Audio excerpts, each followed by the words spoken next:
இன்று உலகம் கொண்டாடுவது ஒரு சாதாரண நாள் அல்ல. மரணம் தோற்கடிக்கப்பட்ட நாள். இயேசு கிறிஸ்து உயிரோடு எழுந்த நாள்.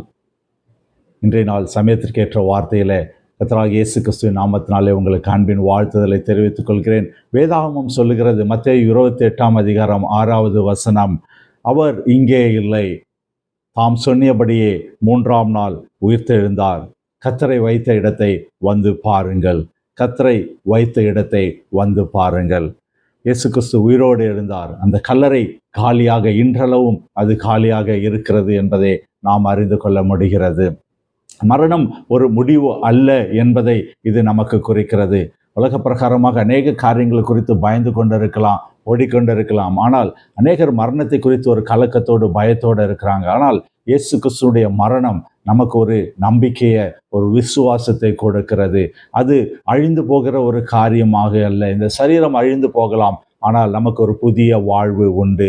அது ஒரு புதிய வாழ்க்கைக்குரிய ஆரம்பத்தை நமக்கு கொடுக்கிறது என்று சொல்லி நம்ம பார்க்கலாம். அவர் இங்கே இல்லை, உயிர்த்தெழுந்தார். இன்றைய நாளில் நம்முடைய வாழ்க்கையில ஒரு புதிய ஆரம்பம். எதை குறித்து பயந்து கொண்டு இருக்கிறீங்க? எதை குறித்து கலங்கி கொண்டு இருக்கிறீங்க? என் வாழ்க்கையில் எல்லாம் முடிஞ்சு போச்சு என்று சொல்லி நினைத்து கொண்டு இருக்கிறீங்களா? கர்த்தர் இந்த நாளிலே சொல்லுகிறார், உங்களுக்கு நான் ஒரு புதிய ஆரம்பத்தை கொடுப்பேன். உங்களுடைய குடும்பத்தில் ஒரு புதிய சந்தோஷத்தை கொடுப்பேன். உங்கள் குடும்பத்தில் இருக்கிற துக்கங்களை நான் மாற்றி போடுவேன். உங்களுடைய வாழ்க்கை புதிதாக மாறும் என்று சொல்லி கர்த்தர் இந்த நாளில் சொல்லுகிறார். பயம் எல்லாவற்றையும் நீக்கி போடுகிறார். இயேசு கிறிஸ்துவோடு இருந்த சீஷர்கள் பயந்து போயிருந்தாங்க. அடுத்தது தங்களுக்கு என்ன நடக்குமோ, எங்களுடைய வாழ்க்கையில் என்ன நடக்குமோ என்று சொல்லி பயந்து கொண்டிருந்தாங்க.